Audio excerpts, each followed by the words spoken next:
नमस्कार दोस्तों, आपका स्वागत है घोस्ट टॉक पर। दोस्तों, आज का हॉरर पॉडकास्ट एक ट्रक ड्राइवर की है जिनका नाम प्रमोद है। तो चलिए अब ये पॉडकास्ट प्रमोद जी के नजरिया से सुनते हैं। लेकिन उससे पहले आप लोगों से एक रिक्वेस्ट है, अगर आप लोग चैनल पर नए हैं तो चैनल को सब्सक्राइब कर दीजिएगा और हाइप पॉइंट भेजकर अपना सपोर्ट जरूर दिखाइएगा। तो अब ज्यादा समय नहीं लेता हूँ, चलिए कहानी की शुरुआत करता हूँ। दोस्तों, मेरा नाम प्रमोद है। मैं पंजाब के एक छोटे से गांव से ताल्लुक रखता हूं। जिला है होशियारपुर। पेशे से मैं ट्रक ड्राइवर हूं और पिछले 15 साल से सड़कों पर ही जिंदगी काट रहा हूं। कह सकते हैं कि जिंदगी ने हर रंग दिखाया है, कुछ खट्टे, कुछ मीठे और कुछ ऐसे भी जिनकी याद भर से रूह कांप जाती है। बचपन से ही हालातों से जूझा हूं, लेकिन डर का असली मतलब मुझे तब समझ आया जब एक रात एक वीरान रास्ते पर मैंने अपनी आंखों से वो मंजर देखा जिसकी सच्चाई आज भी मेरे लिए किसी खौफनाक ख्वाब से कम नहीं। कई बार लोगों से सुना था कि रातों में हाईवे पर जो दिखाई देता है वो हमेशा इंसान नहीं होता। कोई साया चुपचाप पीछा करता है तो कभी अंधेरे में कोई आंखें घूरती हैं। मैं हंसकर टाल देता था, लगता था लोगों की बनाई हुई बातें हैं। लेकिन एक बार जो खुद पर बीतती है तब यकीन करना ही पड़ता है। आज जो वाकया मैं आपको सुनाने जा रहा हूं वो कोई मनगढ़ंत कहानी नहीं है। ये मेरी हकीकत है, मेरी जिंदगी का वो हिस्सा जिसे चाहकर भी भुला नहीं पाया। एक ऐसा हादसा जिसने मेरी सोच को, मेरे यकीन को और मेरी हिम्मत को पूरी तरह बदल कर रख दिया। ये बात तब की है जब मैं लुधियाना की एक फर्नीचर फैक्ट्री में ट्रक चलाया करता था। तब मेरे पास खुद का ट्रक नहीं था। जहां से काम मिलता वहीं से गाड़ी उठाकर सफर पर निकल पड़ता। फैक्ट्री का मालिक थोड़ा सख्त मिजाज था, पर काम में कोई कोताही नहीं करता था। एक दिन उसने मुझे बुलाया और बोला, प्रमोद, कोलकाता में गवर्नमेंट हॉस्टल का नया प्रोजेक्ट शुरू हुआ है। पूरा फर्नीचर वहां भेजना है। बड़ा काम है, रास्ते में कोई गलती नहीं होनी चाहिए। मैंने फौरन हामी भर दी। वैसे भी लंबे रूट्स मुझे हमेशा पसंद आए हैं। लंबा सफर हो तो हर पड़ाव खुद एक कहानी बन जाता है। उसी शाम मैंने अभय को कॉल किया। मेरा खलासी मगर असल में छोटे भाई जैसा है। पिछले 3 सालों से मेरे साथ है। थोड़ा शरारती है, बोलने में सीधा सपाट, मगर दिल का एकदम साफ इंसान। शाम करीब 4 बजे हम फैक्ट्री पहुंचे। मजदूर भारी लकड़ी का फर्नीचर ट्रक में लोड कर रहे थे। बेड, कुर्सियां, अलमारियां और ना जाने क्या क्या।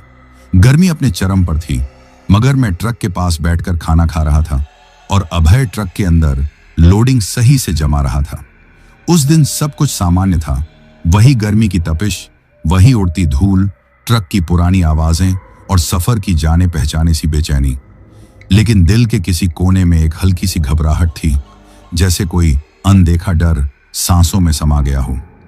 रात 8 बजे तक गाड़ी पूरी तरह से लोड हो चुकी थी। मालिक ने सारे जरूरी कागज, बिल, चालान और लिस्ट मेरे हवाले कर दिए। हमने पानी की बोतलें, टॉर्च और एक्स्ट्रा डीजल वगैरह भी चेक कर लिया। फिर मैंने अभय को आवाज दी और हम ट्रक लेकर रवाना हो गए। धीरे धीरे मैंने ट्रक फैक्ट्री से बाहर निकाला। लुधियाना की सड़कों पर गर्म हवा बह रही थी और अंधेरा धीरे धीरे छा रहा था। शहर की हलचल पीछे छूट गई और हम हाईवे पर आ गए। आगे सिर्फ रात का सन्नाटा था। सड़क की लंबाई थी और इंजन की वो भारी घरघराहट। खिड़की से अभय झांकते हुए बोला, प्रमोद भैया, आज मौसम कुछ अजीब सा लग रहा है। हवा में कुछ उलझन सी है, समझ पा रहे हो? मैंने हंसते हुए जवाब दिया, अरे भाई, तू तो हर बार कुछ ना कुछ अजीब बात करता है। ज्यादा मत सोच, बस संभल के बैठा रह। उसने फिर मुस्कुराते हुए कहा, मुझे तो लग रहा है आज का सफर कुछ खास होगा। मैंने उसकी बात को नजरअंदाज किया, लेकिन सच कहूं तो मेरे दिल में भी एक अजीब सी बेचैनी घुस आई थी। करीब 2 घंटे बाद हमने एक सुनसान ढाबे पर चाय के लिए ठहराव किया। वहां एक बूढ़ा आदमी चूल्हे के पास बैठा कुछ बना रहा था। उसने बिना कुछ कहे चाय परोसी और हमारी तरफ एक अजीब सी नजर डाली। उसकी आंखों में कुछ ऐसा था जैसे कोई पुराना डर या कोई गुप्त राज छुपा हो। अभय ने उससे पूछा, बाबा, क्या यहां से कोलकाता की सड़क सीधी जाती है?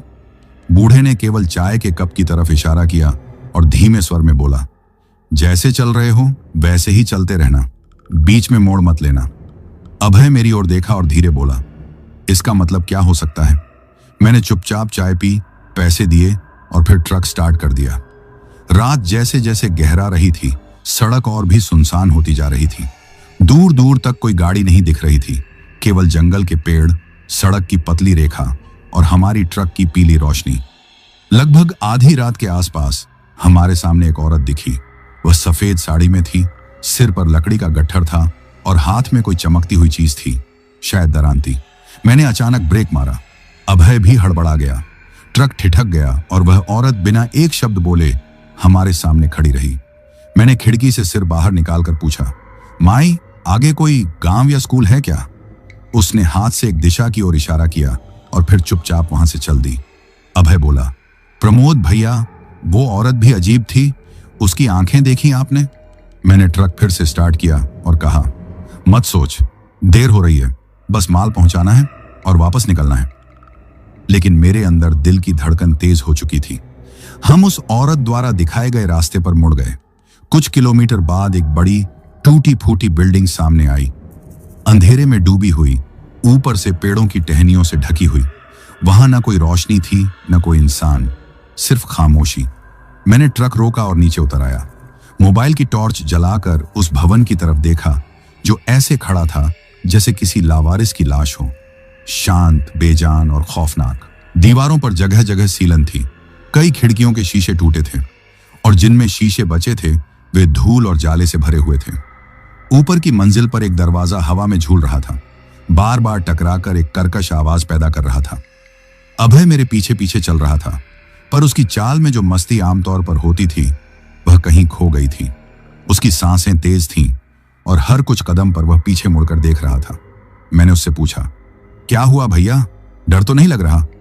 अभय ने धीरे से कहा, भैया, ये जगह कुछ ठीक नहीं लग रही। अगर ये स्कूल है तो इतना सुनसान क्यों है? यहां तो काम काज होना चाहिए, मजदूर, गार्ड या रोशनी कुछ तो होनी चाहिए। मैंने कुछ नहीं कहा, मगर अंदर से गला बैठ गया था।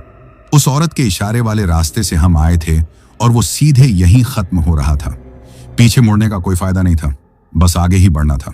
हम दोनों गेट के पास पहुंचे। भारी लोहे का गेट आधा खुला था और दोनों तरफ कांटेदार बेलें उगाई थीं, जैसे किसी ने जानबूझकर इस स्कूल को बाकी दुनिया से काट दिया हो। मैंने गेट को थोड़ा और धकेला, कर्कश आवाज हुई और गेट पूरी तरह खुल गया। हम चुपचाप अंदर दाखिल हुए। अंदर जमीन पर सूखे पत्ते, पुराने कपड़े और प्लास्टिक के खाली डिब्बे बिखरे पड़े थे। ऐसा लग रहा था जैसे यहां बरसों से कोई नहीं आया। लेकिन हमारे पास वापस लौटने का विकल्प नहीं था। ऑर्डर पूरा करना था, माल उतारना था। स्कूल के आंगन में ट्रक घुसाया और इंजन बंद कर दिया। अभय नीचे उतरकर बोला, भैया, हम यहीं रात गुजार देते हैं, सुबह सामान उतारेंगे। मैंने सिर हिलाया। ठीक है, तुझे ठीक लगता है तो मैं लोकेशन देख लेता हूं। मोबाइल निकाला पर नेटवर्क एकदम गायब था। यहां सिग्नल भी नहीं है, मैंने अभय से कहा। वो बोला, कोलकाता से बस कुछ किलोमीटर दूर हैं हम, और नेटवर्क नहीं, कुछ तो गड़बड़ है। इतना कहकर वह ट्रक के पीछे से बोरी निकालने लगा ताकि आराम से बैठ सकें। मैं वहीं ट्रक के सामने बैठ गया, ठंडी हवा में थकान उतारते हुए। रात गहरी हो चुकी थी और चारों तरफ सन्नाटा था, सिर्फ पेड़ों की सरसराहट और कहीं कहीं बिल्डिंग की लकड़ी के छटकने की आवाज। तभी अचानक मेरे कानों में कहीं से बहुत धीमी लेकिन डरावनी हंसी गूंजने लगी। वो हंसी किसी इंसान की नहीं लग रही थी, उसमें मासूमियत नहीं थी, बस एक अजीब सी घुटन और रहस्य था, जैसे कोई बच्चा बंद कमरे में दबे छिपे हंस रहा हो। मैंने मोबाइल की टॉर्च फिर जलाकर चारों ओर देखा, लेकिन कुछ नहीं दिखा। मैं उठा और ट्रक के पीछे गया। अभय, क्या तुझे वो आवाज सुनाई दी? वह बोरी खोलते हुए बोला। कौन सी आवाज? वो हंसी जैसी आवाज, मैंने कहा। वो कुछ देर चुप रहा, फिर बोला, भैया, यहां से चलो ना, माल कल सुबह दे देंगे। मैंने उसकी बात नजरअंदाज कर दी और केबिन में वापस बैठ गया। लगभग आधा घंटा बीत गया। अभय मेरी बगल में था, पर उसकी आंखें खुली थीं। नींद का नामो निशान नहीं था। फिर करीब 1 बजे रात को अचानक ट्रक खुद ब खुद हिलने लगा। ऐसा लग रहा था जैसे कोई भारी चीज पीछे चढ़ रही हो। हम दोनों सन्न रह गए, सांस थामे बैठे। फिर छत पर किसी के कदमों की आवाज आई, बहुत हल्के कदम, पर आवाज सीधे हमारे केबिन की छत के ऊपर से आ रही थी। अभय मेरी ओर झुककर फुसफुसाया, भैया, कोई ऊपर है। मैंने उसे चुप रहने का इशारा किया। मेरा दिल जोर से धड़क रहा था, हथेलियां भीग रही थीं। अचानक कुछ ट्रक के विंडशील्ड पर गिरा, जैसे कोई भारी वस्तु गिरी हो। हमने झटके से देखा, मगर वहां कुछ भी नहीं था। अभय घबराकर बुदबुदाया, हे भगवान, कुछ मत होना। मैंने धीरे से ट्रक का दरवाजा खोला और नीचे उतरा। अभय ने मेरा हाथ पकड़ने की कोशिश की, लेकिन मैंने कहा, देखना पड़ेगा। मोबाइल की टॉर्च जलाकर मैं ट्रक के सामने खड़ा था।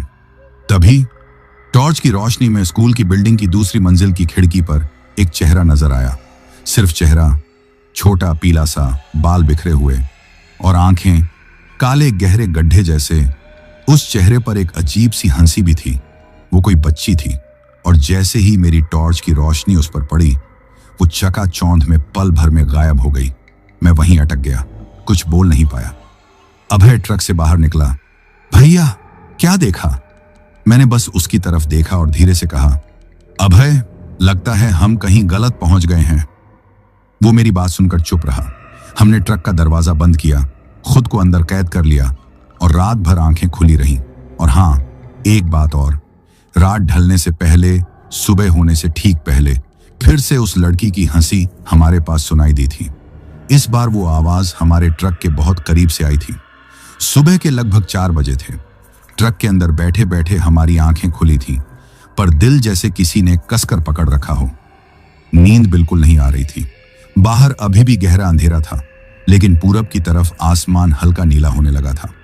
मैंने खिड़की का शीशा थोड़ा नीचे किया ताकि ताजी हवा अंदर आ सके, पर हवा में भी कोई सुकून नहीं था। जैसे ठंडी हवा नहीं, ठंडी मौत की आहट हो। अभय एक शब्द भी नहीं बोल रहा था।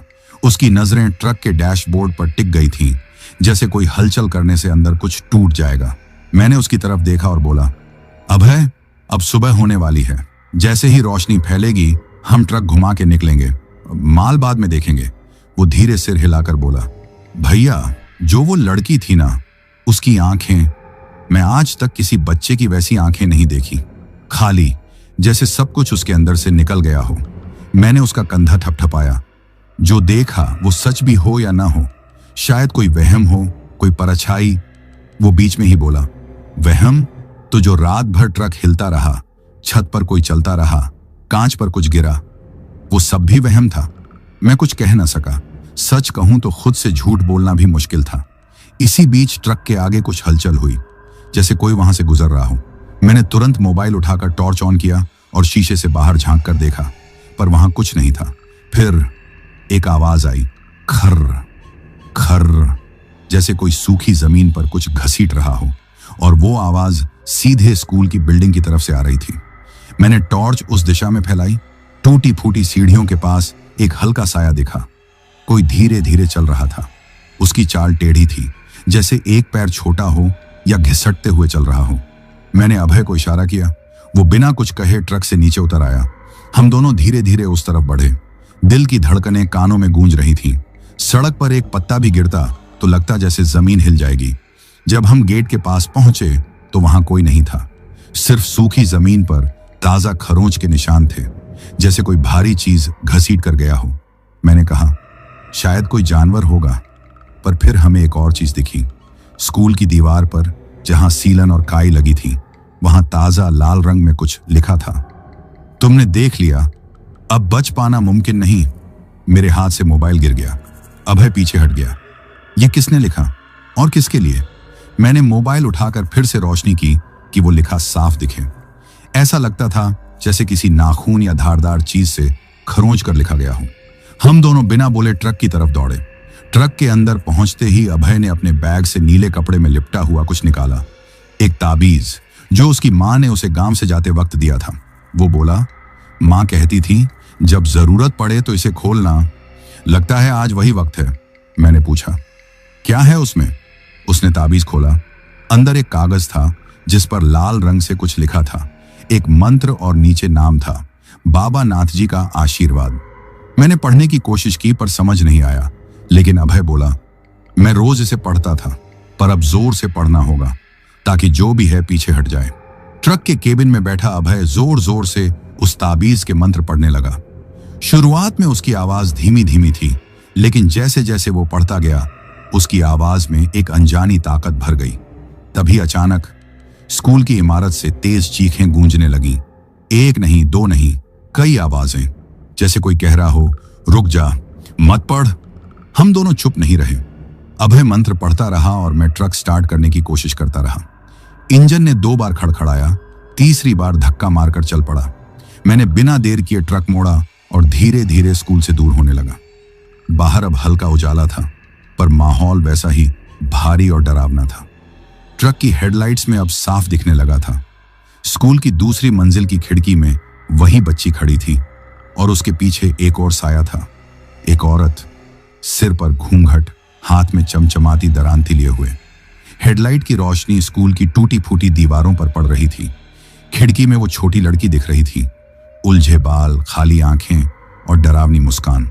और उसके पीछे एक औरत खड़ी थी, लंबा कद, सिर पर सफेद साड़ी का लाल किनारा वाला घूंघट, हाथ में वह वही दरांती जैसे गांव की महिलाएं लकड़ियां काटने जाती हैं। लेकिन उस औरत में कुछ अलग था। उसकी मौजूदगी से हवा भारी हो गई थी। अभय एकदम ठिठक गया। मैंने ब्रेक दबाया, पर खुद को संभाला। नहीं, अब रुकना नहीं। मैंने फिर एक्सेलरेटर दबाया और ट्रक मोड़ दिया। जैसे ही हेडलाइट का फोकस उस खिड़की से हटा, दोनों परछाइयां अंधेरे में समा गईं। हम स्कूल से दूर एक कच्चे रास्ते की तरफ बढ़े। रास्ता उबड़ खाबड़ था, जैसे खेत के बीच से गुजर रहे हों। अभय चुप था। उसकी निगाहें झुकी हुई थीं, हाथ में ताबीज और मंत्र बुदबुदा रहा था। करीब 10 मिनट बाद जब हमें यकीन हुआ कि स्कूल अब दूर छूट गया है, तो मैंने ट्रक रोक दिया, ट्रक बंद किया। बाहर का सन्नाटा बना था, लेकिन अब डर के साथ गुस्सा भी था। मैंने अभय से पूछा, भैया बताओ, जो देखा वो क्या था? वो औरत कौन थी? अभय ने सिर उठाया। उसकी आंखें लाल थीं, डर और गुस्से की आग उसमें जल रही थी। उसने कहा, भैया याद है वो औरत जो रास्ते में मिली थी? बिना बोले इशारा किया था। मैंने हाँ कहा। हाँ, सिर पर लकड़ी का बंडल था। अभय बोला, वो वही थी, वही घूंघट, वही दरांती, पर तब जिंदा लग रही थी। अब जो देखा वो कुछ और ही था। मैंने कहा, शायद उसकी आत्मा हो या कुछ और। अभय कुछ देर चुप रहा, फिर बोला, लगता है ये जगह किसी पुरानी कहानी से जुड़ी है, कुछ ऐसा जो लोग भूल गए, पर यह जगह नहीं भूली। मैंने कहा, अब हम निकल आए हैं, फिर क्यों वापस जाएं? अभय बोला, भैया जब तक सच नहीं पता चलेगा, हम कहीं चैन से नहीं रह सकते। उस औरत का साया अभी भी हमारे पीछे है। मैंने हंसते हुए कहा, तुम तो ज्यादा फिल्में देखते हो अभय। वो चुप रहा, लेकिन हम दोनों जानते थे कि ये कोई कहानी नहीं, हकीकत थी। हमने फैसला किया कि सीधे लौटेंगे नहीं, बल्कि किसी गांव या ढाबे पर रुककर सच पता करेंगे। कुछ किलोमीटर बाद एक चाय की दुकान दिखी। सूरज आधा उग चुका था। बूढ़े दुकानदार ने हमारी हालत देख ली थी, पर चेहरे पर कोई आश्चर्य नहीं था, जैसे सब समझता हूं। हमने पूछा, बाबा क्या यहां पास जंगल की तरफ कोई पुराना स्कूल है? बूढ़ा चुप रहा। अभय ने फिर पूछा, वो स्कूल जहां कोई नहीं रहता, फिर भी कभी कभी बच्चे और औरतें दिखती हैं? बूढ़ा गहरी सांस लेकर बोला, तुम लोग उधर गए थे? मैंने हाँ कहा। वो बोला, तुम जिंदा लौटे हो, ये बड़ी बात है। अभय ने पूछा, क्यों? वहां कौन है? बूढ़ा चाय के कप साफ करते हुए बोला, कई साल पहले उस स्कूल में एक नन्ही लड़की पढ़ती थी। गांव के स्कूल मास्टर ने उसके साथ जो किया, उसे बताना मुश्किल है। लड़की की लाश स्कूल की ऊपरी मंजिल पर मिली थी और उसी दिन उसकी मां ने उसी दरांती से उस मास्टर का गला काटकर स्कूल में फांसी लगा ली। अभय का चेहरा पीला पड़ गया था। मेरी हथेलियां भी पसीने से तरबतर हो गई थीं। बूढ़ा बोला, वो औरत आज भी दिखती है। अब उसके सिर पर लकड़ी का गट्ठर नहीं, दरांती होती है और नियत में बस खून की प्यास होती है। मैंने कांपती आवाज में पूछा, और वो बच्ची? बूढ़ा धीरे से बोला, वो कभी खेल के बहाने किसी को बुलाती है, कभी हंसती है, लेकिन असल में दोनों मिलकर शिकार करती हैं। जो एक बार दिखाई दे जाता है वो वापस नहीं आता। अभय मेरी तरफ देखा। मैंने चुपचाप ट्रक स्टार्ट किया। हम उस रास्ते से अब बहुत दूर निकल चुके थे, मगर उस स्कूल की खिड़की से लटकी वो दो परछाइयां जैसे अभी भी हमारे पीछे जुड़ी थीं। उस सुबह के बाद कुछ भी पहले जैसा नहीं रहा। हम भले ही ट्रक लेकर उस जगह से दूर चले आए थे, लेकिन अंदर से एक अजीब बेचैनी सताती रही, जैसे कोई अदृश्य हाथ हमारी गर्दन पर अब भी पिंजरा बना रहा हो। बूढ़े की बात बार बार कानों में गूंजती रही, तुम जिंदा लौट आए, ये बड़ी बात है। किस्मत से ट्रक सुरक्षित था और हम भी। पर अभय की आंखें अब भी लाल थीं। चाय की दुकान छोड़ने के बाद वह बिना बोले ट्रक की सीट पर बैठ गया था। ताबीज अब भी उसके हाथ में था, लेकिन लटकाने की जगह उसने उसे कसकर मुट्ठी में दबा रखा था, जैसे कोई आखिरी आस हो। करीब 1 घंटा चलने के बाद हमें बड़ा हाईवे मिल गया। जैसे मन को बड़ी राहत मिली। उस जंगल जैसी कच्ची सड़क से दूर आकर अब हम इंसानों की दुनिया में लौट आए थे। बड़े बड़े ट्रक, गाड़ियां, ढाबे, आवाजें, मोबाइल में सिग्नल, सब फिर से सामान्य लगने लगा था। पर जो चीजें बाहर से सामान्य लगती थीं, अंदर से वैसी नहीं थी। हमने तय किया कि आज कहीं शहर में रुकेंगे, आराम करेंगे और फिर अगली सुबह कोलकाता के लिए रवाना होंगे। हुगली के पास एक ट्रकर्स लॉज मिला। पुरानी सी इमारत, पर बिस्तर ठीक ठाक और शौचालय काम का। ट्रक बाहर खड़ा किया, बैग लिए और ऊपर कमरे में चले गए। अभय अब भी चुप था। पहली बार मैं उससे डरने लगा था। वो अभय जो हमेशा बातें करता था, जो हर बात पर उल्टा सीधा बोलता था, अब सिर्फ खामोशी ओढ़े बैठा था। रात को खाना खाकर दोनों जल्दी सो गए, लेकिन नींद वो कहीं दूर चली गई थी। करीब 1:30 बजे मेरी आंख खुली। कमरे में पंखा धीमी गति से घूम रहा था। खिड़की से ठंडी हवा आ रही थी। अभय मेरी बगल वाले बिस्तर पर था, लेकिन जाग रहा था। उसकी नजरें छत की तरफ थीं और होंठ से कोई आवाज नहीं, बस धीमा कांपना था, जैसे कोई बुदबुदा रहा हो। मैं उठकर उसके पास गया। भैया, मैंने धीरे से कहा। वो नहीं हिला। मैंने उसका कंधा हिलाया।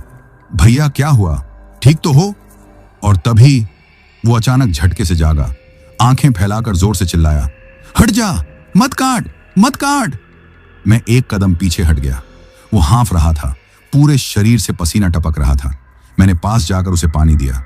वो कांपते हाथों से गिलास पकड़ा, 2-3 घूंट लिए, धीरे धीरे संभला। मैंने पूछा, क्या देखा, क्या हुआ था? अभय ने आंखें पोंछते हुए कहा, मैं वहीं था, उसी स्कूल में। वही लड़की खड़ी थी और पीछे वो औरत। उसका ठंडा गीला सड़ा हुआ हाथ मेरे कंधे पर था। उसकी सांसें तेज थीं, जैसे अभी अभी दौड़कर आया हूं। फिर क्या हुआ, मैंने पूछा। वो बोला, उसने कहा, तू क्यों भागा? अपने भैया को वापस ले आ, उसे तो वही स्कूल पसंद है ना। मुझे लगा ये सब उसका भ्रम होगा, लेकिन उसने कहा, भैया, वो लड़की मेरी नींदों में आने लगी है। जैसे ही मैं आंखें बंद करता हूं, वो वहां खड़ी होती है, मुस्कुराती है, पर उसकी आंखें खून से लथपथ होती हैं। मैं चुप रहा। अब डर सिर्फ जगहों तक सीमित नहीं रहा था, सपनों में भी घुस गया था। सुबह हमने तय किया कि काम खत्म करके तुरंत आगे बढ़ेंगे, गांव लौटेंगे। बस कोलकाता पहुंचकर माल उतारना है और निकल जाना है। लेकिन जब मैं ट्रक के पास पहुंचा, मेरे रोंगटे खड़े हो गए। ट्रक की सफेद बॉडी पर, जहां रात को कुछ भी नहीं था, अब गहरे खरोंच के निशान थे।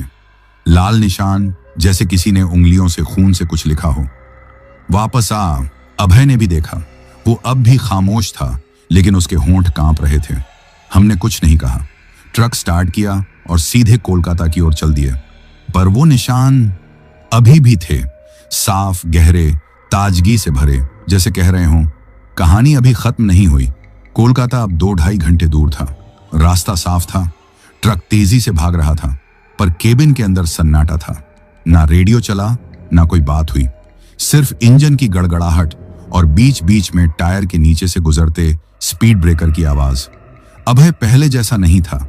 उसका चेहरा पीला सा था, जैसे किसी ने उसकी रूह से आधा हिस्सा निकाल लिया हो। वो चुपचाप खिड़की से बाहर देखता जा रहा था, पर उसकी नजरें खाली थीं, कुछ भी पकड़ नहीं पा रही थीं। मैं कई बार कुछ बोलना चाहता, पर रुक जाता, क्योंकि कुछ डर ऐसे होते हैं जिन पर बोलने से डर और बढ़ जाता है। करीब 9:30 बजे जब हम एक ब्रिज के पास से गुजर रहे थे, तो अभय ने अचानक कहा, भैया, जरा ट्रक रोको। मैं अचानक ब्रेक मारकर रुक गया। क्या हुआ अभय, तेरी तबीयत ठीक तो है ना? अभय धीरे धीरे बोला, भैया 1 मिनट, सांस नहीं आ रही है। वो ट्रक से उतरकर ब्रिज के किनारे बैठ गया। मैं भी उसके पास गया। हवा तेज थी, पर उस हवा में कोई ठंडक नहीं थी। ऐसी हवा थी जो जिंदा नहीं लग रही थी, बस बह रही थी जैसे कोई मरा हुआ शरीर लुढ़क रहा हो। अभय ने मेरी तरफ देखा। उसकी आंखें नम थीं। भैया, लगता है वो लड़की मेरे अंदर उतर आई है। मेरे पैर वहीं जैसे जम गए। क्या कह रहा है तू? कांपती आवाज में बोला, भैया, कल रात जो सपना देखा था ना, वो बस सपना नहीं था। उसने मुझसे कुछ मांगा था। कहा था कि अगर तुम मुझे वापस नहीं लाएगा तो मैं तुम्हें ले जाऊंगी। मैंने गले से लार निगली। अरे अभय, तू पागल हो गया है। फिर उसने धीरे से मुस्कुराते हुए कहा, बिल्कुल वैसे ही जैसे वो लड़की मुस्कुराती थी। मैंने उसका कंधा पकड़ा और जोर से हिलाया। अभय, होश में आ, तू मेरा साथी है। हम दोनों इस ट्रक में जैसे मौत को लेकर चलते हैं वैसे ही उसे छोड़ भी सकते हैं। अभय ने हंसते हुए फिर अचानक रोना शुरू कर दिया। भैया, अब कोई भी मुझे छोड़ा नहीं सकता। और तभी ट्रक की छत पर तेज आवाज हुई। मैंने पीछे मुड़कर देखा, ट्रक हिल रहा था। हम दोनों तुरंत ट्रक के पास भागे। खिड़की के शीशे पर कुछ गंदे पानी से लिखा हुआ था, तू नहीं आएगा तो मैं आ जाऊंगी। अभय कांप गया। मैंने झट से दरवाजा खोला और अंदर झांका। कोई नजर नहीं आया, लेकिन जहां अभय बैठा करता था वहां से पानी टपक रहा था, जैसे कोई अभी अभी भीगे बालों से सिर टिकाकर बैठा हो। मैंने तुरंत ट्रक स्टार्ट किया। अभय बच्चे की तरह सीट पर सिकुड़ गया। उसकी सांसें तेज थीं। मैंने कहा, हम कोलकाता पहुंचने तक रुकेंगे नहीं, फिर जो होगा देखा जाएगा। लेकिन रास्ता अब साथ छोड़ने लगा था। जीपीएस काम नहीं कर रहा था, मोबाइल नेटवर्क गायब था, सड़क पर कोई गाड़ी नहीं थी। मैंने एक बार पीछे देखा और जो देखा, मेरी रीढ़ की हड्डियां ठंडी पड़ गईं। ट्रक के पीछे की बॉडी पर वही बच्ची दौड़ती हुई दिख रही थी। गंदे कपड़े, खुले बाल, हाथ में टूटा हुआ कांच का टुकड़ा। उसकी आंखों में अब सिर्फ खून नहीं था, एक नीयत थी, जैसे कह रही हो, अब मेरा हक है। मैंने एक्सेलरेटर पूरी ताकत से दबाया। ट्रक तेजी से दौड़ा, लेकिन उस बच्ची की छाया ट्रक की बॉडी से ऐसे चिपकी थी जैसे कोई गोंद से लगाई गई हो। अभय जोर जोर से रोने लगा। भैया, कुछ कर, मैं नहीं बच पाऊंगा। मैंने जेब से हनुमान चालीसा की छोटी किताब निकाली, जो मां हमेशा सफर से पहले मुझे देती थी।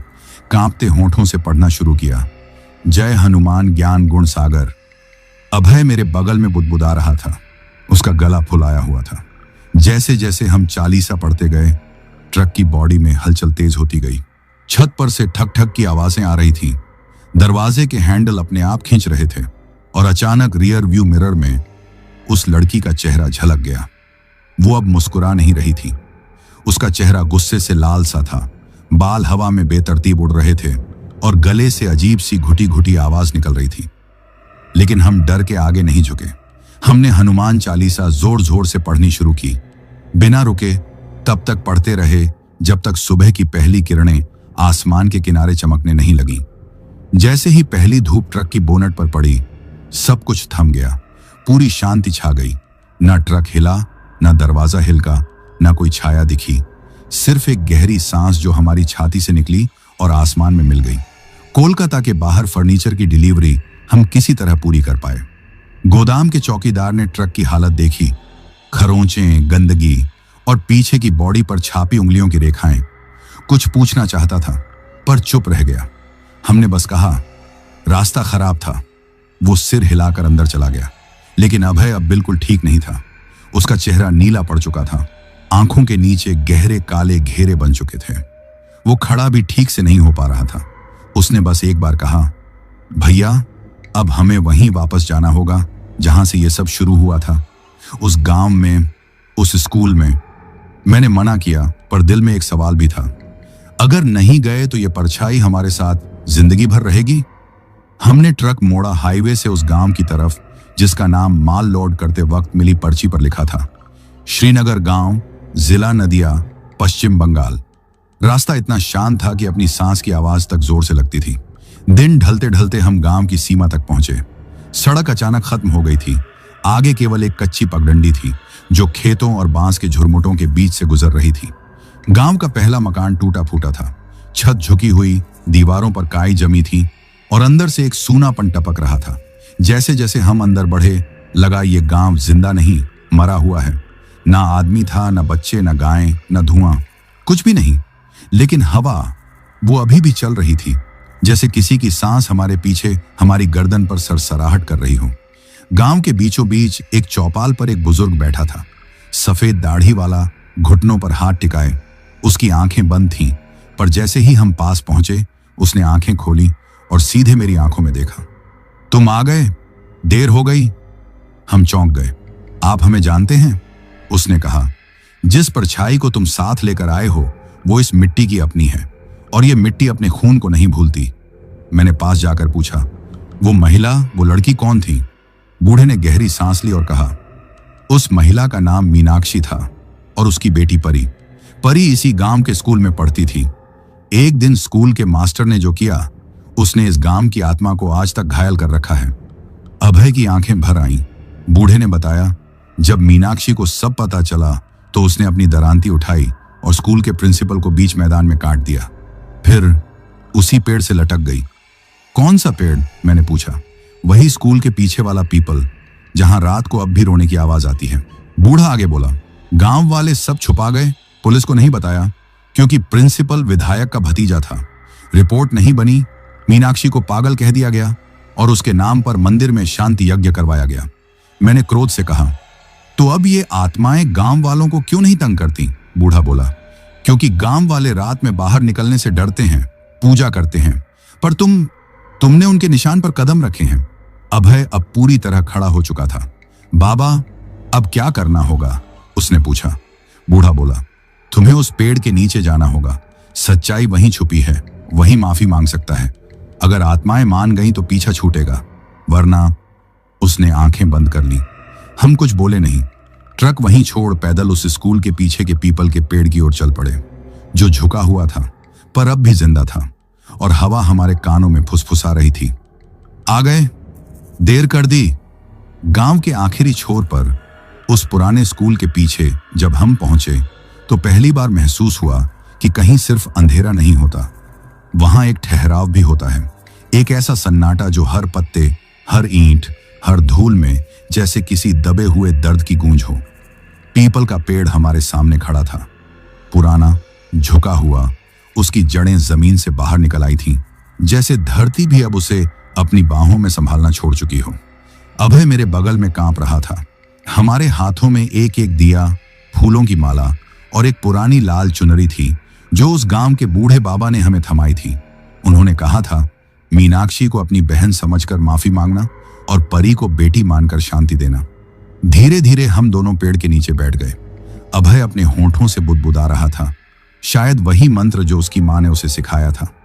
मैंने दिया जलाया, उसे पेड़ के पास रखा और चुनरी के साथ फूल भी रख दिए। हवा और ठंडी हो गई थी, लेकिन यह ठंडक अब शरीर को नहीं, आत्मा को छू रही थी। अचानक पेड़ की एक डाली बिना हवा के हिली। हम ऊपर देखे, सबसे ऊंची डाल पर कोई था। छोटा शरीर, पैर झूल रहे थे, हाथ में कुछ पकड़े हुए।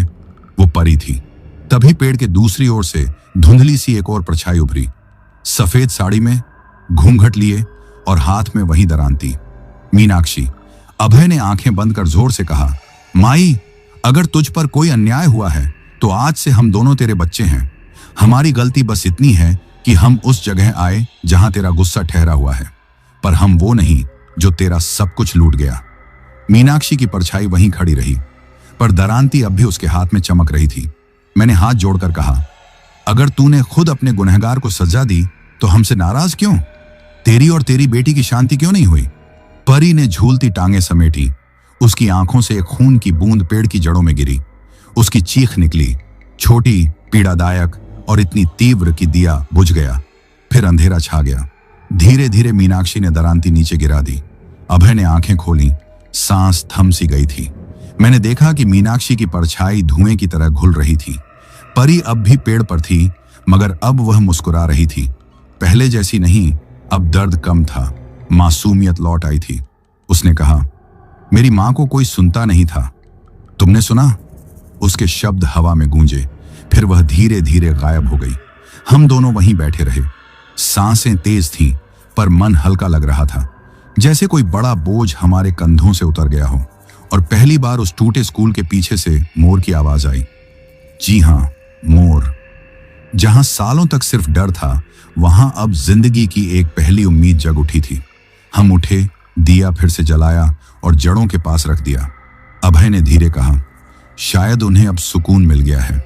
मैंने जवाब दिया, और शायद हमें भी। उस दिन के बाद जब हम पीपल के नीचे बैठे थे और मीनाक्षी ने दरांती छोड़ दी थी, तो ऐसा लगा जैसे हमने अपने ऊपर से भारी बोझ हटा लिया हो। सांसें आसान हो गईं। अभय का चेहरा थोड़ा खिल उठा और ट्रक अब भारी नहीं लग रहा था। हमने तय किया कि अब ज्यादा रुकना ठीक नहीं, सीधे हाईवे पर लौटना था और पंजाब की ओर निकलना था। गांव से बाहर निकलते हुए पीछे मुड़कर देखा। स्कूल अब भी वैसा टूटा फूटा था, लेकिन उसमें एक अजीब सी शांति थी। पीपल के नीचे रखा दिया अब भी जल रहा था। शायद वो दीप नहीं, मुक्ति की लौ बन चुका था। हम ट्रक में चढ़े, इंजन स्टार्ट किया और उस रास्ते पर चल दिए जो पहली बार देखकर अजीब लगा था। कुछ किलोमीटर बाद अभय ने गहरी सांस ली। भैया, पहली बार ऐसा लग रहा है कि अब हम बच गए हैं। मैंने कहा, हाँ, और ये सब तेरी हिम्मत की वजह से हुआ। अगर तू नहीं होता तो हम भी उन परछाइयों में खो जाते। अभय हंसा, वही पुरानी हंसी जो डर के दिनों में कहीं खो गई थी। रास्ते में एक ढाबे पर रुककर चाय पी। धूप निकली थी, हवा हल्की गर्म थी और मिट्टी की खुशबू अब जिंदा लग रही थी। मैंने अभय को देखा। अब उसकी आंखें लाल नहीं थीं, होंठों पर हल्की मुस्कान थी। लेकिन जब हम ट्रक के पास आए तो मैंने कुछ अजीब देखा। ट्रक की पिछली दीवार पर जहां वो डरावने उंगलियों के निशान थे, अब कुछ नया लिखा था, चमकता हुआ, ताजा लिखा। जो साथ आया था वो अब भी यहीं है। मैंने आंखें मसल कर देखा, ये वही पुराना निशान था या कोई भ्रम। अभय ने मेरी पीठ थपथपाई। क्या देख रहे हो भैया? मैंने झूठ बोला, कुछ नहीं, शायद धूल थी जो साफ हो गई। वो हंस पड़ा, ट्रक में बैठ गया और खिड़की खोलकर बाहर देखने लगा। मैं उसके पीछे चढ़ा, पर दिल की धड़कनें अब भी अनियमित थीं। कुछ फिर से उलझ रहा था। रात को हम एक पेट्रोल पंप के पास रुके। गाड़ी की टंकी भरी और आराम के लिए किनारे ट्रक रोका।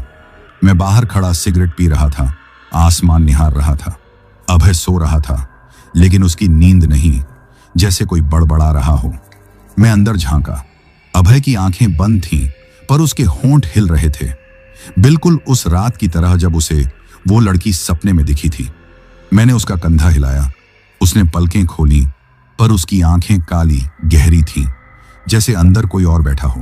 वो बोला, तू उसे छोड़ आया, पर उसने तुझे छोड़ा नहीं। मैं पीछे हट गया, दिल तेज धड़कने लगा। मैंने अभय का नाम लेकर चिल्लाया, अभय, होश में आ। उसने पलकें झपकाई और जैसे नशे से बाहर निकला हो। क्या हुआ भैया? वो बोला। मैं कुछ नहीं कह सका, बस उसके चेहरे को देखा और उसी वक्त एहसास हुआ, जो मिला था उसने अभी तक छोड़ना नहीं सीखा था। रात करीब 12:30 की होगी। हम एक जर्जर से पेट्रोल पंप पर ट्रक किनारे खड़ा किए हुए थे। हवा में घुला सन्नाटा कुछ कह रहा था, कुछ ऐसा जो शब्दों में नहीं, सिर्फ महसूस होता है। अभय, मेरा साथी, मेरा खलासी, अब पहले जैसा नहीं रहा था। उसकी आंखों में वो पुरानी मासूमियत गायब थी। वहां अब कोई खालीपन था, जैसे किसी ने उसके अंदर कुछ खोद डाला हो। मैंने धीरे से पूछा, सब ठीक है अभय? उसने गर्दन घुमाकर मुस्कुराया, पर वो मुस्कुराहट वो अभय की नहीं थी। हाँ भैया, सब बढ़िया है अब।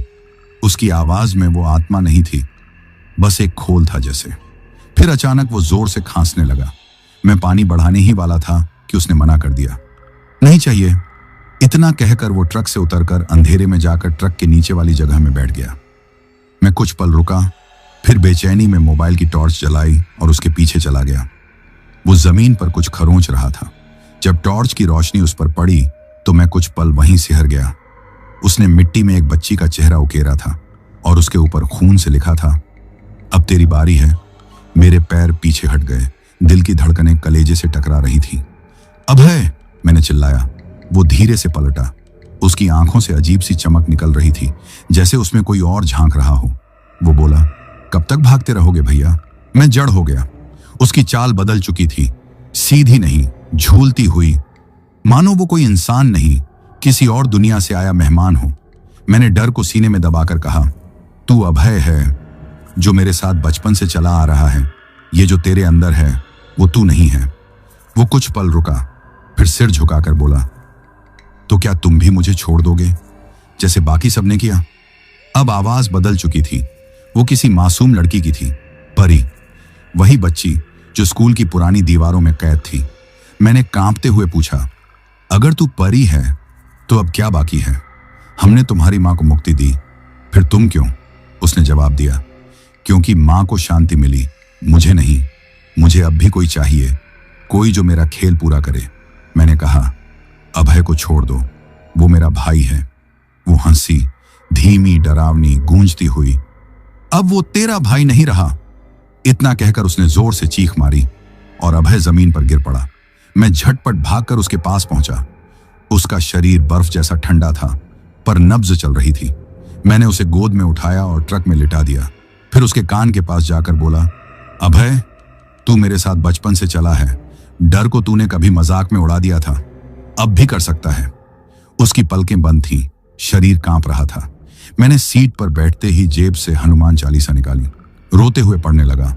नासय रोग हरय सब पीरा, जपत निरंतर हनुमत बीरा। अचानक ट्रक के सामने के शीशे पर जोर का थपका पड़ा। धप। मैंने देखा, परी ट्रक की खिड़की पर छड़ी थी, बाल बिखरे हुए, चेहरा दरारों से भरा और आंखें सिर्फ अंधेरा। वो बोली, अभय मेरा है। मैंने चालीसा तेज पढ़नी शुरू की। भूत पिशाच निकट नहीं आवे, महावीर जब नाम सुनावे। ट्रक की लाइट अचानक तेज चमकने लगी। परी चीखी, एक ऐसी चीख जो आग में जलती आत्मा की तरह फट पड़ी। वो गायब हो गई। मैंने जैसे ही मुड़ा देखा, अभय ने आंखें खोल दी थी, उसकी सांसें तेज थीं। उसने कहा, भैया वो चली गई, पर यह कहकर कि अगली बार मैं नहीं रुकूंगा। मैंने उसे सीने से लगाकर कसकर पकड़ा, जैसे कोई डूबते हुए आदमी को थामे। मैं जानता था मामला अब खत्म नहीं हुआ है। मैंने पानी पिलाया, उसका सिर सहलाया और ट्रक के केबिन में लिटा दिया। वो बोला, अब क्या करेंगे भैया? मैंने गहरी सांस ली। अब रास्ता बस एक है, बाबा गोरखनाथ का मंदिर। गांव के बाबा ने कहा था, अगर आत्मा पीछा छोड़ने को तैयार ना हो तो वही जगह है जो उसे बंधन तोड़ने पर मजबूर कर सकती है। उसने आंखें बंद कर ली। अब डर नहीं था, बस थकावट थी। हमने ट्रक मोड़ा और पूर्वांचल के जंगलों की तरफ निकल पड़े। रास्ता उबड़ खाबड़ था, हर मोड़ पर लगता जैसे जमीन हमें छोड़ देना चाहती है। पर इस बार हम डर से नहीं भाग रहे थे, हम उसके दिल तक जा रहे थे। रास्ते में अभय कई बार चुप हो जाता, उसकी आंखें एकदम ऊपर टिक जाती, होंठ बुदबुदाने लगते। एक बार तो वो फर्श पर बैठकर खुद के बाल खींचने लगा। मैंने उसे पकड़ा, कसकर गले लगाया और बस एक बात दोहराई, तू अकेला नहीं है, जब तक मैं हूं तू जिंदा रहेगा। मैंने ब्रेक मारा और अभय को लपक कर खींचा। अभय खुद को संभाल, बस पहुंच ही रहे हैं भाई। वो चीख पड़ा, भैया अब वो मेरे अंदर नहीं रहना चाहती, अब वो तुझमें उतरना चाहती है। एक पल को लगा जैसे वक्त थम गया हो। जमीन खिसकी नहीं, बस लुप्त हो गई मेरे पैरों के नीचे से। मैंने दोबारा ट्रक स्टार्ट किया, एक्सीलेटर दबाया और मंदिर की दिशा में रफ्तार बढ़ा दी। सूरज डूब चुका था, जंगल की सड़क अब स्याह हो चुकी थी, जैसे काली चादर ओढ़े कोई रहस्य सामने फैल गया हो। हमें पता था बस 20 मिनट और। पीछे अभय लेटा हुआ था, आंखें बंद, लेकिन होंठ थरथरा रहे थे। वो वही पंक्तियां दोहरा रहा था जो परी की थी, आजा खेलें, आजा भागें, सब कुछ अब मेरा है। मैंने झट से जेब से गोरखनाथ बाबा का ताबीज निकाला, जो गांव के बाबा ने हमारे प्रस्थान से ठीक पहले दिया था। उसे अभय की छाती पर रखकर मैं जोर से हनुमान चालीसा पढ़ने लगा। अभी मंदिर कुछ किलोमीटर दूर था, तभी सड़क के बीचों बीच एक परछाई खड़ी थी। सफेद साड़ी, सिर झुका हुआ, हाथ में लोहे की दरान थी। मैंने ब्रेक मारा, ट्रक चिल्लाया, कांपा और इंजन बंद हो गया। बाहर घुप अंधेरा था, लेकिन वो आंखें राख में दहकती अंगार की तरह चमक रही थीं। मैं ट्रक से उतरा, ताबीज हाथ में कसकर पकड़ लिया। तेरा काम पूरा हो गया, अभय ने तुझसे माफी मांगी थी, तुझे जाने दिया गया। पर वो कुछ नहीं बोली, बस अपनी दरांती को जमीन पर रगड़ती रही, धीमे धीमे, जैसे जमीन से कुछ खोद निकालना चाहती हूं। पीछे से अभय की कांपती आवाज आई, भैया मत बोलो, कुछ मत कहो, उसे उकसाओ मत। पर अब बहुत देर हो चुकी थी। वो औरत धीरे धीरे सिर उठाने लगी और फिर चेहरा नहीं था, बस पिघला हुआ मांस, जलती त्वचा और 2 आंखें लाल धधकती हुई। उसने दरांती ऊपर उठाई। उसी पल मंदिर की पहली घंटी बजी। हम मंदिर की दहलीज तक पहुंच चुके थे। मैं दौड़कर ट्रक में गया, अभय को खींचा, उठाया। वो कांप रहा था लेकिन होश में था। हम दोनों, एक हाथ में ताबीज, दूसरा एक दूसरे का, मंदिर की सीढ़ियां चढ़ने लगे। पीछे से चीखें गूंज रही थीं, लेकिन जैसे ही पहला कदम मंदिर की जमीन पर पड़ा, हवा बदल गई। अब वहां सिर्फ एक लय थी, एयूएम श्री गोरखनाथाय नमः। घंटियों की आवाज जैसे आकाश चीर रही थी। हम सीढ़ियां चढ़ते गए। अभय अब चुप था, लेकिन उसकी सांसें अब भी बोझिल थीं, जैसे कोई उसके भीतर अब भी बैठा हो। मंदिर छोटा सा था, ईंटों से बना हुआ, सीलन भरा, लेकिन बीचों बीच एक अखंड ज्योत जल रही थी। वहां एक दुबले बाबा खड़े थे, गेरुआ वस्त्र, माथे पर त्रिपुंड। उन्होंने हमें देखा और कहा, इसे भीतर लाए हो, लेकिन इसके अंदर जो है वो बाहर नहीं जाने देगा, समय बहुत कम है। मैंने हाथ जोड़कर कहा, बाबा, इस पर परी की आत्मा है। उसकी मां को मुक्ति मिल गई, पर यह बच्ची अब भी इसे छोड़े नहीं छोड़ रही। बाबा ने अभय की तरफ देखा। वो जोत के सामने खड़ा था, लेकिन उसकी आंखें ऊपर की ओर उलटी हुई थीं। बाबा बोले, यह सिर्फ तंत्र से नहीं जाएगा, इससे बात करनी होगी, उससे जो इसके अंदर है। मैं डर गया। मतलब? इसकी आंखों में देख और कह, तू आजाद है। लेकिन अगर उसने जवाब दिया तो डरना नहीं। डर गया तो शरीर तेरा भी नहीं रहेगा। मैं धीरे धीरे उसके सामने खड़ा हुआ। उसकी आंखों में देखा और देखा, वहां अभय नहीं था। वहां एक बच्ची थी, वही मासूम मुस्कान, वही चेहरा जो मैंने उस स्कूल की पुरानी खिड़की में देखा था। मैंने धीमे से कहा, परी। उसने सिर हिलाया। पहचान लिया तूने? मैंने भर्राए गले से कहा, अब तुझे जाना होगा परी, अभय को छोड़ दे। उसने आंखें झुका ली। सबने मुझे छोड़ दिया, अब मैं क्यों जाऊं? मैंने कहा, मैं तुझे नहीं छोड़ूंगा, लेकिन जिस जगह जा रही है वहां तुझे दर्द नहीं मिलेगा, वहां डर नहीं होगा। उसने धीमे से पूछा, मां मिलेगी वहां? बाबा ने जोत की तरफ इशारा किया। जोत की लौ तेज हुई और एक पल के लिए मीनाक्षी का चेहरा उसमें उभरा, शांत, मुस्कुराता हुआ। परी ने देखा, उसके चेहरे पर मुस्कान आई और फिर वो आंखों से आंसू बनकर बह निकली। उसने कहा, मैं आ रही हूं मां। बंटी के शरीर से एक सफेद धुआं उठने लगा, ऊपर गया और सीधा अखंड जोत में समा गया।